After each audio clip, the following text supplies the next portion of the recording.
Hello guys, welcome to आलोक कोडवाइज। तो आज annotation में बात करेंगे रिक्वेस्ट पैरम के बारे में। तो स्टार्ट करते हैं। तो रिक्वेस्ट पैरम क्या एनोटेशन जो कि हम लोग स्प्रिंग में यूज़ करते हैं, इसका काम क्या होता है कि ये एक्सट्रैक्ट करता है query parameters from the request URL. जो भी हम लोग रिक्वेस्ट यूआरएल भेजते हैं किसी भी चीज़ को एक्सट्रैक्ट करने के लिए, तो उसमें से क्या होता है एक्सट्रैक्ट क्वेरी, मतलब कुछ पार्ट को एक्सट्रैक्ट करके जो भी हम लोग को चाहिए वो क्या करता है रिटर्न करता है रिक्वेस्ट पैरम। एंड उसको क्या करता है बाइंड करता है किससे, method parameters in your controller. ठीक है, इसको मतलब मेनली हम लोग समझे कि जो भी हम लोग क्वेरी पास कर रहे हैं रिक्वेस्ट पैरम की हेल्प से, तो उसमें से जो क्वेरी होता है ना उसको क्या करता है वो एक्सट्रैक्ट करता है। उसके क्वेरी में तो कुछ चीज़ें जो होती है एक्सट्रैक्ट करता है यूआरएल से, और उसको बाइंड करता है मेथड पैरामीटर जो भी हमने कंट्रोलर के अंदर मेंशन किया है। अब इसको रियल एग्जांपल में समझे इंपॉर्टेंस, तो इसको हम लोग और अच्छे से समझे। तो रिक्वेस्ट पैरम जो हेल्प करता है क्या करता है, capture value from the URL. जो भी यूआरएल में वैल्यू दिया है उसको कैप्चर करता है। Like example, like some example में समझे, like when you searching something on Google. जब भी आप कोई गूगल पे समझ सर्च करते हैं, that text after the question mark, मतलब जैसे भी आप क्वेश्चन मार्क देते हैं ना तो उसके बाद वो समझ जाता है कि एक क्वेरी दिया हुआ। ठीक है, जैसे कि आपको सर्च करना है स्प्रिंग बूट, तो स्प्रिंग बूट क्या है कि आपने एक क्वेरी दिया गूगल पे कि आपको स्प्रिंग बूट सर्च करना है, या फिर who discover spring boot when spring boot initialise. तो सब क्वेरी की एक तरह से क्वेरी होता है। तो हम लोग क्वेरी पास करते हैं तो वो क्या करता है उससे रिलेटेड हमको इन्फॉर्मेशन देता है। और अच्छे से हमको इसको रियल लाइफ में समझते हैं। जब भी आप कोई ब्राउज़र पे गूगल सर्च पे या फिर कहीं पे भी हो, उसमें क्या कोई स्प्रिंग बूट ब्राउज़र उसको सर्च करते हैं तो आपको क्या कमांड है, http google.com सर्च। यहाँ तक क्या होता है, यहाँ तक जो क्वेश्चन मार्क से पहले तक का है, यहाँ तक क्या है, ये आपका एज इट इज़ जिस वेबसाइट है। ठीक है, ये आपका वेबसाइट का यूआरएल हो गया। अब यहाँ पे आपने एक क्यू दिया इक्वल टू स्प्रिंग बूट, तो यहाँ पे समझने वाली बात क्या है कि क्यू एक की है, पैरामीटर नेम है। ठीक है, और स्प्रिंग बूट क्या है, जो वैल्यू आप सर्च करना चाहते हैं। ठीक है, तो जैसे कि आपने क्यू दे दिया और क्यू के बाद क्या दिया स्प्रिंग बूट, इसको सर्च करना है। ठीक है, तो स्प्रिंग बूट सर्च किया, यहाँ पे आप चाहे तो जावा दे सकते हैं, तो क्या करेगा जावा को सर्च करेगा। ठीक है, तो इस तरह से ये वर्क करता है। इससे क्या किया कि जिसने एक क्वेरी को पूरा एक्सट्रैक्ट कर दिया, सारे क्वेरी से ले लिया, और उसके बाद जो है स्पेसिफिक आपने कमांड दिया जो कि सर्च करना है, उसको क्या करेगा वो पूरे डेटाबेस के अंदर सर्च करेगा। अब हम समझते हैं इसका कोड से समझते हैं। तो जैसे कि हम लोगों ने एक कंट्रोलर बनाया सर्च कंट्रोलर के नाम से। ठीक है, अब ये सर्च कंट्रोलर है। अब सर्च कंट्रोलर में हम लोगों ने गेट मैपिंग यूज़ किया। यहाँ पे मैपिंग समझने के लिए कौन सी मैपिंग यूज़ करेंगे, गेट मैपिंग यूज़ करेंगे। क्यों गेट मैपिंग यूज़ करेंगे, क्योंकि हम लोग को डेटा को गेट करना है। डेटा को गेट करना है। यहाँ पे एक यूआरएल दिया है सर्च। ठीक है, अब ये यूआरएल कैसे काम करेगा, अब यहाँ पे हम लोग क्या करना है यूज सर्च क्वेरी। तो यहाँ पे एक स्टेटमेंट दिया हुआ है, क्वेरी पैरामीटर पास किया। ठीक है, ये रिक्वेस्ट मेथड हो गया।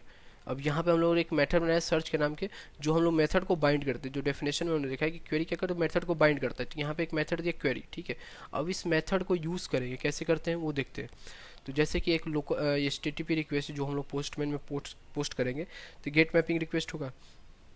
तो यहाँ पे HTTP लोकल होस्ट 808 ये एज इट इज़ यहाँ तक सेम रहेगा। ठीक है, और यहाँ पे उसके बाद क्या से ये लेगा गेट मैपिंग से, यहाँ पे इसने सर्च लिया। ठीक है, गेट मैपिंग तक हम लोग गेट कर गए।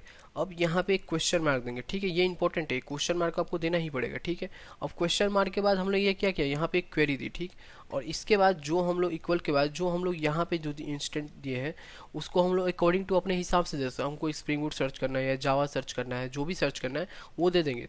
तो क्या होगा, ये उससे रिलेटेड जो भी डेटा होगा ना वो हम लोगों को ला कर दे देगा। और इसके बाद बात करते हैं इसका रिस्पॉन्स कैसे आएगा। जैसे यूज सर्च किया हुआ है स्प्रिंग बूट, जैसे आपने स्प्रिंग सर्च किया तो स्प्रिंग बूट आ गया, जो आपके डेटाबेस में अवेलेबल हो तो इसको आपको ला देगा। ठीक है, अब आगे बढ़ते हैं। तो ये स्प्रिंग बूट ऑटोमेटिकली क्या करता है, पिक करता है क्वेरी पैरामीटर्स को from the URL assign to the variable inside the method.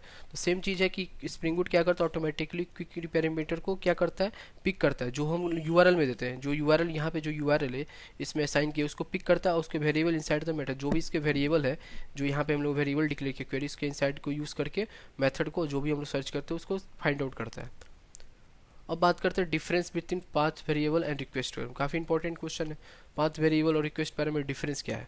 तो पहला हम लोग बात करते हैं लोकेशन वाइज। ठीक है, तो रिक्वेस्ट पैराम की बात करें तो रिक्वेस्ट पैराम में हम लोग क्या करते हैं, at the rate request params में क्या करते हैं कि आफ्टर द क्वेश्चन मार्क, जो भी यहाँ पे क्वेश्चन मार्क है उसके बाद एक यूआरएल देते हैं। After the question mark in URL, मतलब जो भी यूआरएल होता है उसके बाद हम लोग जो भी स्टेटमेंट सर्च करना होता है उसको हम लोग मेंशन करते हैं आफ्टर क्वेश्चन जो यूआरएल के अंदर।